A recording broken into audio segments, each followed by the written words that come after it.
Hoy! Bago ka gumamit ng gadgets, makinig ka muna!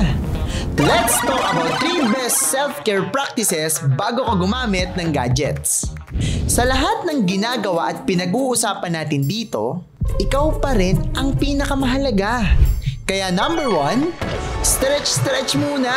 Relax your muscle para hindi ka naman mangalay ng mabilis. Number 2, setting boundaries. Alam mong lahat ng sobra ay nakakasama. So establish time limits or boundaries. Kailangan mo ito. And lastly, inhale and exhale.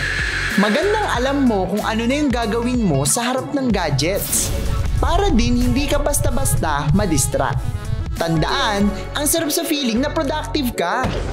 Pero mas masarap kung mas okay ka muna.